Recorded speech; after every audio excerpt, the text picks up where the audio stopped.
Yay! Tuesday, December 13th. Oh, Tuesday the 13th. I've heard that's like a scary day. Why do you always refocus? Focus. Book report is due tomorrow. Not having it does cost you 10 B points and 15 points off the grade. We covered the school musical. Notebook is turned in this week. You can go to my website to find out what things need to be on there. The Charger Challenge comes up on Thursday, and then Ugly Sweater Day on Friday, which also gets us house points. That's your checklist for the notebook, in case you're needing to see what you're supposed to do. But then as far as the Shadow Club goes, where we left off last time was, let's see, they had done the pranks, and then they had been spied on, and who was spying on them? Tyson. And they chased Tyson, and they found out 2 secrets about Tyson.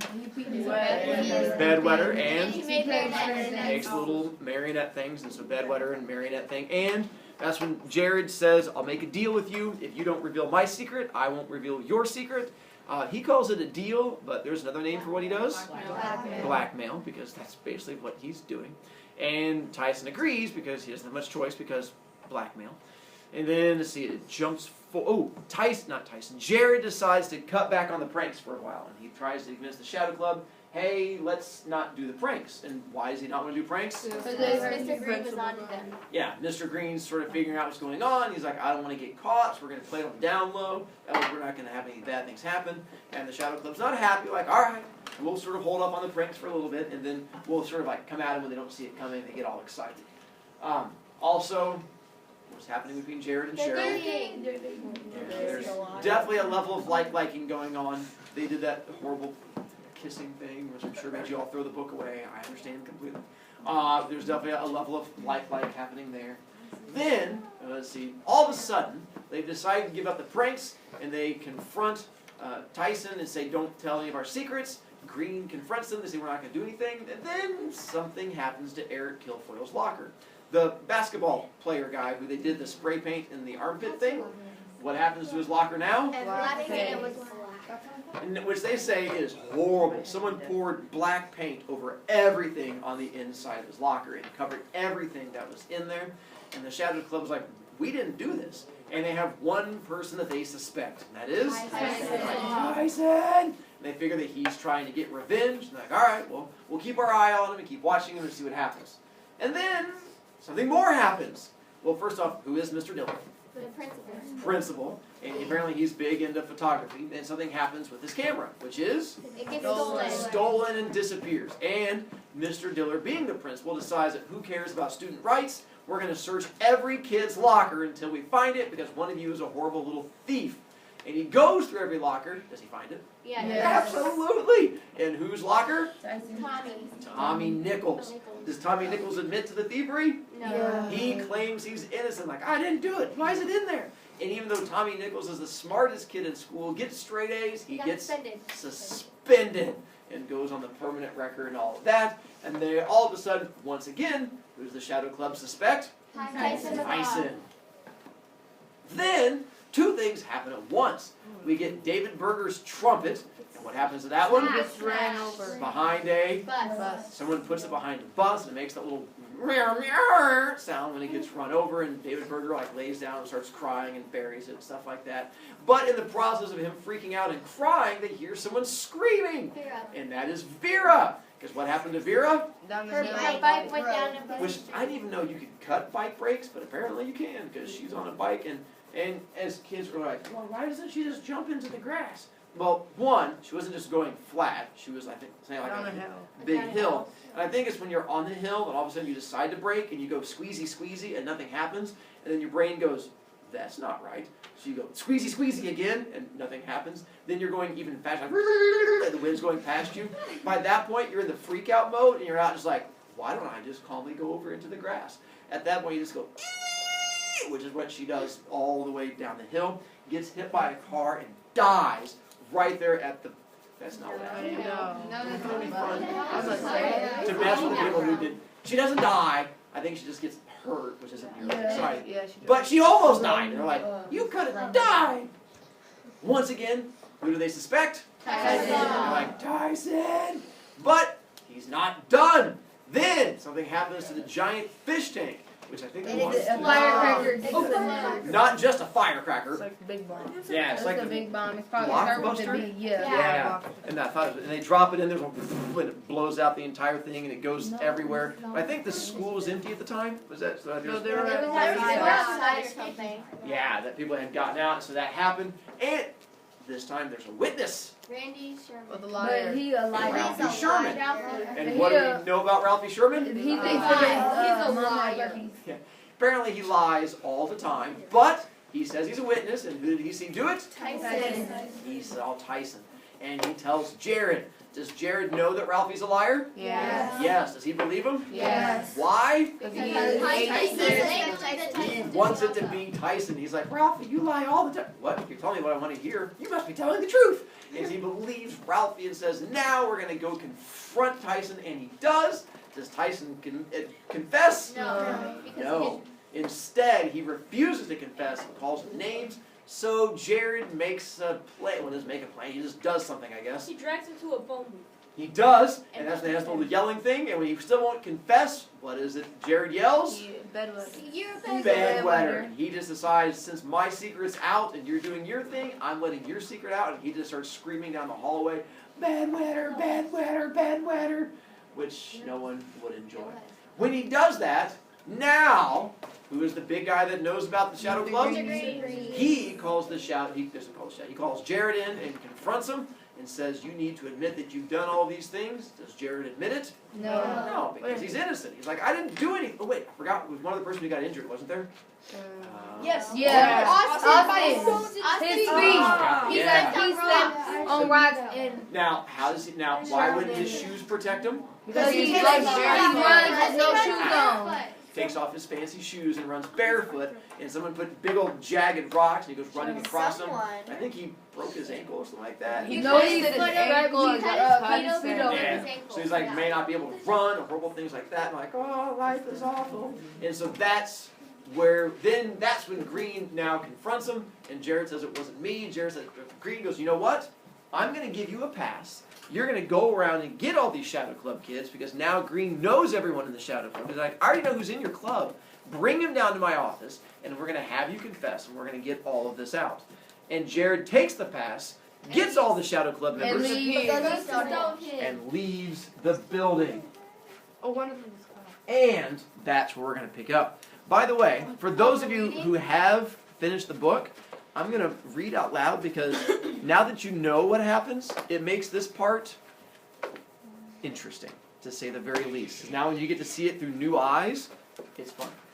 So we're going to go to page 159, because now things get painful. Can I keep reading on my page and just listen to you? Sure. Okay. No, I'm about to start. Because they've decided they're going to, ooh, and Tyson's not at school, because where is Tyson? At his house. Yeah, he ran away after the whole... Because he told everybody he was in bed with her. And so they're going to take care of this issue. In a bad situation. The Inquisition. Cheryl and I were the first at Stonehenge, since we ran all the way. One by one, the rest began to trickle in. Yeah. That's the other thing down there. Students' names on that website. Yeah. One by one, the rest began to trickle in. Darren, Abby, Jason, and then OP. Only Randall didn't show. That made us worry. Generally speaking, Randall was the type of kid who might decide to go play video games instead, but maybe not. Maybe he got caught. Maybe he was sitting in Green's office right now. Maybe he'd talk and tell Green where Stonehenge was. Would Randall give us away? I asked Cheryl. Only if Green grants him immunity, was her response. That sounded like Randall. He'd give us all away, as long as he didn't get in trouble. There was no fire in Stonehenge today. No fun stories, no good times. There were just 6 kids, standing, pacing, not sure of their next move. What do we do now? Asked Darren. We're all on Green's most wanted list, and we're all in trouble. We all might be suspended from school. Don't say that. It's true. Darren's right. Yeah. So, what do we do now? Mr. and Mrs. Club President? Huh? I'm scared. I'm scared, said Jason. I can't be suspended. Heck, this is the first time I've ever cut class. I can't afford to be suspended either. That kind of thing stays on your record forever. So, what do we do, Jared? Yeah, what do we do? There's only one thing we can do. We have to get Tyson. The only way we can clear ourselves is to make Tyson confess. I say we take the little creep and give him a taste of his own medicine, said Abby. Most everyone agreed. We don't even have to do that. Making him confess is all we have to do. Yeah, but we want revenge. They all agreed on that. I have to admit, I wanted revenge too. Revenge for what he had done to my good friend, Austin Pace. Is Austin Pace his good friend? No. It's weird how things change now. Irony. He'll be home with his aunt and uncle, or whatever they are. Our best chance is to tell them that Tyson's done. Sorry, what Tyson's done. Unless they're as bad as Tyson, they'll believe us, and Tyson will be forced to confess.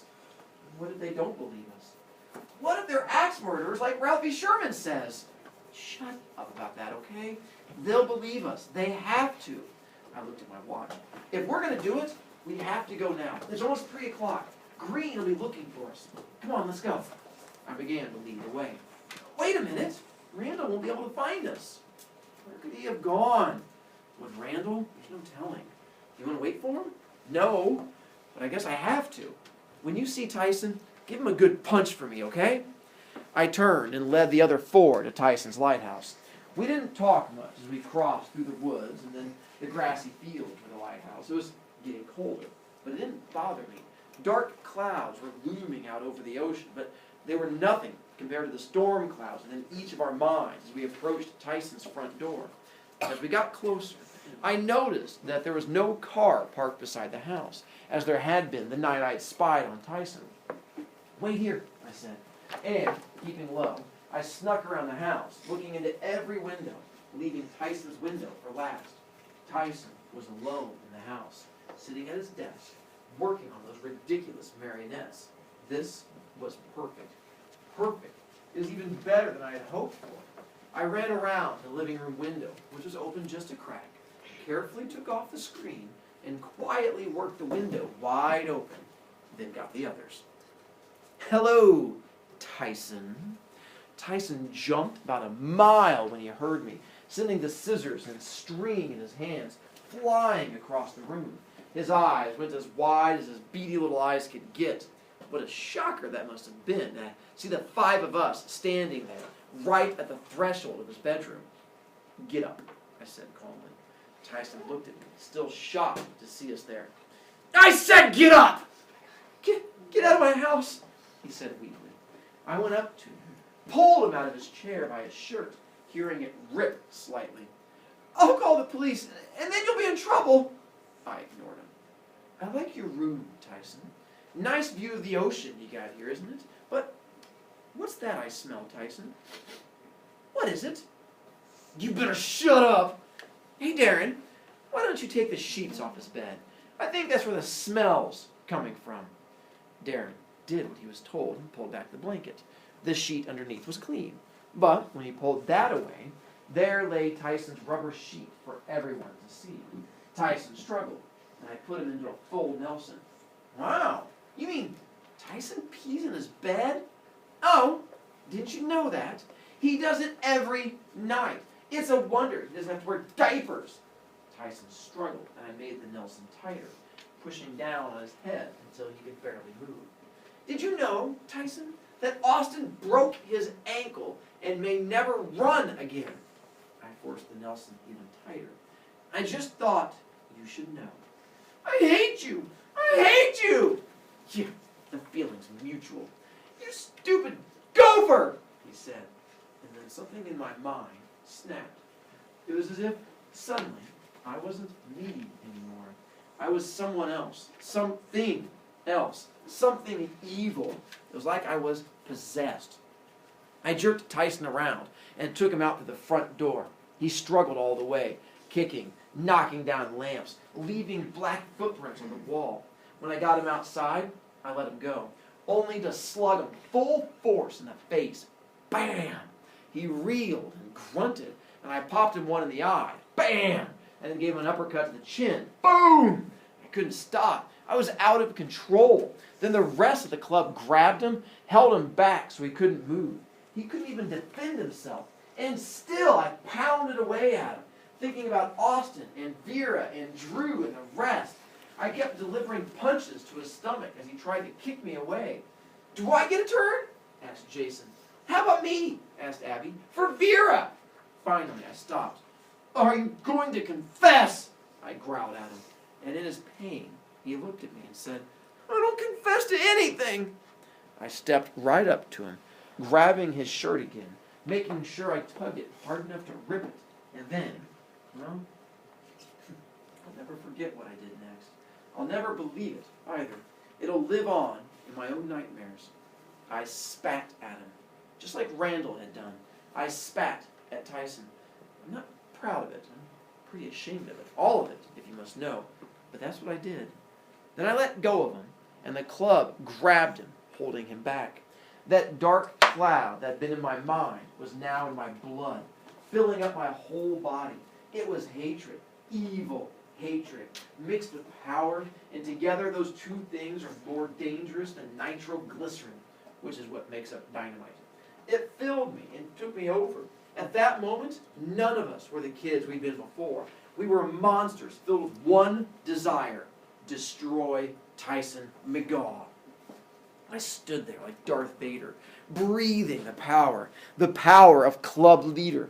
I had Tyson McGaw in the palm of my hand, and all I could think to do with him was crush him, like I would crush a soda can.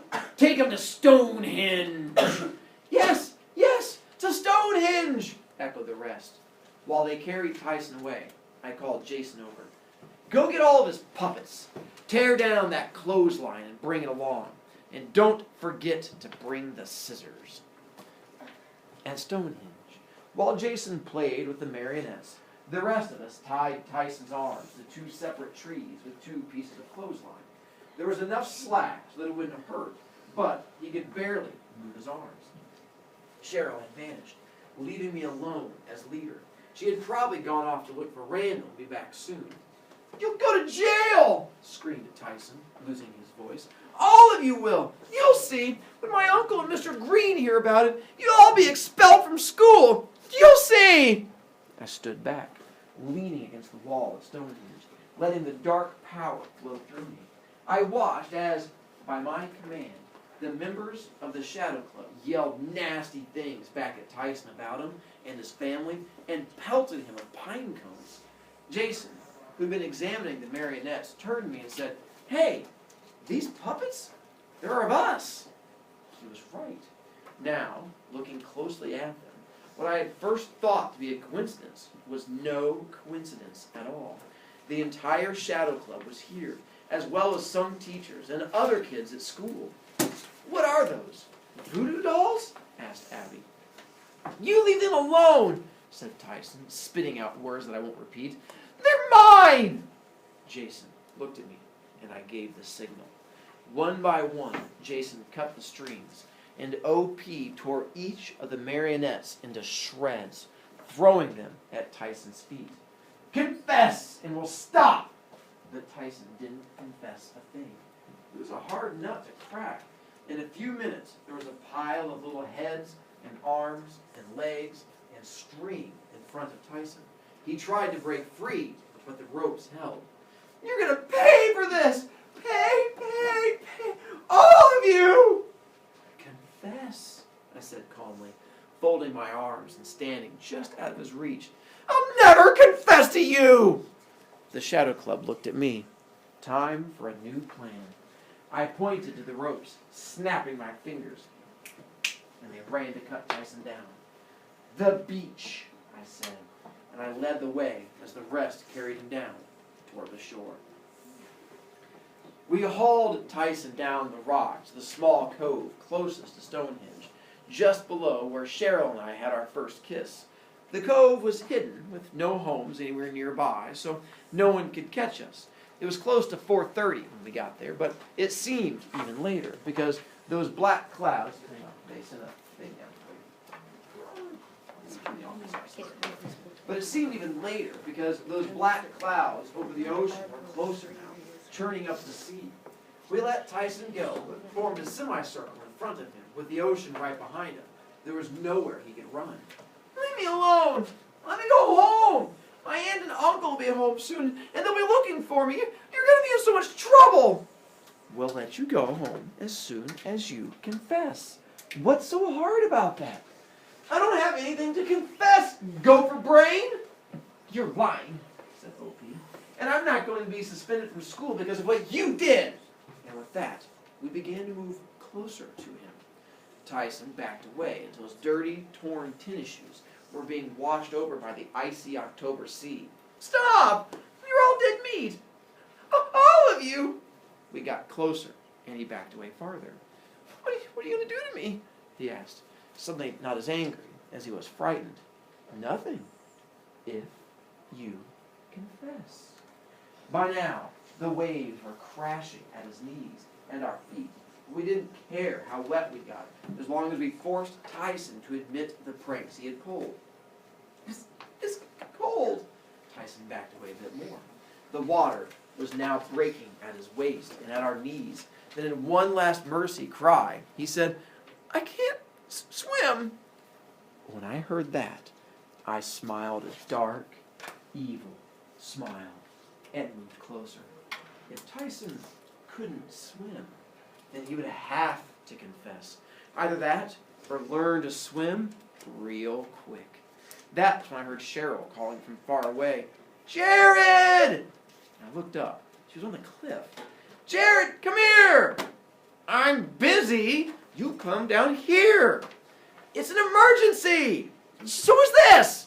No, I mean a real emergency. Figuring that Cheryl had to have the worst timing in the world, I reluctantly left. You're in charge, I told Darren. I want a confession from him by the time I get back. And I left them, 4 kids and one rough sea, to do battle against Tyson McGall. Chapter, What Happened to Randall? This is where we get to start really finding out the good stuff. As I had guessed, Cheryl had left Stonehenge to find her brother. But when she'd arrived at home, she hadn't found Randall there. Instead, she found a note that said to call her parents at a strange number, which turned out to be the hospital. Randall was in the hospital, and Cheryl didn't know why. Her parents weren't entirely sure yet either, but whatever it was, they'd been pretty stressed out about it, and so was Cheryl. They told her to wait at home until she heard from them again, but Cheryl's not the type to sit at home waiting. Do you think your mom's home by now? Probably. Good, because I need to ride to the hospital. We ran all the way to my house. My mom had just gotten home from work, and when she heard about Randall, she hurried us off into the car and took us to the hospital. The hospital was big and white, like all hospitals in the world seemed to be. It smelled like a hospital. I hated that smell. It reminded me of the time I had my tonsils out. Paul, Cheryl's stepdad, met us in the lobby, surprised but not upset to see us. It's okay. It's not as bad as we first thought. He didn't hit his head or anything. They think he might have fractured his hip, though. Oh, no. Poor Randall. What happened? Near as I can tell, he was playing basketball in some friend's backyard, went for a shot, took a bad fall, and came down hard on the cement. I don't know the whole story. Cheryl and I looked at each other but said nothing. 10 minutes later, Randall was wheeled out of X-ray. He looked awful. He had been given painkillers and barely seemed to be able to move on that gurney. I had a bad feeling about this, even worse than the feeling I had when I realized Austin was about to plow into those rocks. We all followed as Randall was wheeled into a room. The doctor examined him again and then left with his parents to examine the X-rays. When my mother stepped out, we were left alone with Randall. Tell us what happened, Randy, Cheryl said. I broke my hip. We know. Paul said you were playing basketball. Where was it? Randall closed his eyes and took a deep breath. Eric Kilfoyle's. And I wasn't playing basketball. Sure. Who's Eric Kilfoyle? The one they pour all the black paint on. We had the black in the armpit paint. That's Eric Kilfoyle. Randall closed his eyes and took a deep breath. Sorry. Cheryl and I looked at each other in disbelief. And that's when I realized the entire bottom had just dropped out of the Shadow Club. Tell us what happened, if you can. asked Cheryl. Slowly, quietly, Randall told us. He told us how he went over to Eric's house after he snuck out of school instead of coming to Stonehenge. He told us that he had been planning it for days, and he knew no one was home. He told us how he climbed onto the roof of Eric's garage, carrying tools to take down Eric's backboard and hoop and steal it. Halfway through unscrewing the thing, however, the backboard fell without warning. Randall lost his balance and plunged to the ground. I'd still be there if the neighbors hadn't heard me yelling. Why did you do it? Neither of us knew that Randall could do such a thing. Sure, he was a brat, but planning to steal something like that? Well, it made us both wonder what else he might have done.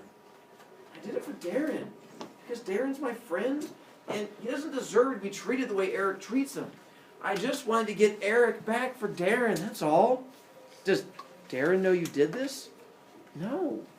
I swallowed and asked the question I was afraid to hear the answer to. Randall, did you pull all those other pranks too? No, he said, grimacing from the pain in his side. I swear, I only pulled this one. Only this one. Tyson pulled the rest. Cheryl looked away from me when I turned to her. And finally, the last piece of the puzzle snapped into place. It fit so well that I knew I was right. I had to be. I knew the truth, and it was so ugly, I was afraid to accept it. It was uglier and more horrible than anything we could have imagined. Cheryl, can I talk to you? Sure. Cheryl gave Randall a kiss on his forehead, and even in his sedated state, he was able to lift his hand and wipe it off. He stepped out into the hall.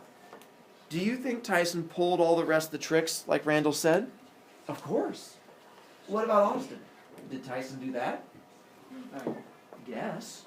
Cheryl shrugged and looked away from me. And that wasn't right. Cheryl doesn't look away like that. Not unless she knows something that she doesn't want to tell. It was time for me to pull a bluff. It was a mean, nasty bluff to pull on Cheryl, but I had to do it. Things were way out of hand. And if what I suspected was true, we were all in more trouble than humanly possible. I had to trick Cheryl if I was going to find out the truth. You're lying, I said right to her face. What? I know he didn't do it. You did it. That lawyer look came over her face. The look she had whenever she was about to argue somebody down into the ground. How dare you accuse me of something like that, Jared Mercer?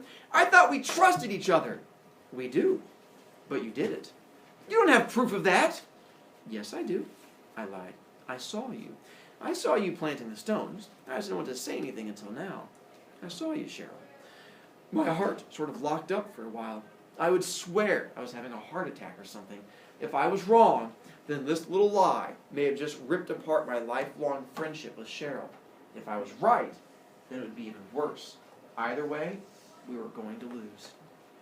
Cheryl gave me the lawyer look for a while longer, but the anger faded from her face. You should have said something before. That wasn't fair. She looked away from me for a moment, then looked back. All right, I did do it. I bit my tongue and tried hard not to react. I did it for you. I didn't mean for him to get so hurt. I just wanted to...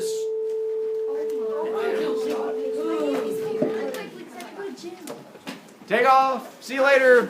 Good luck with the...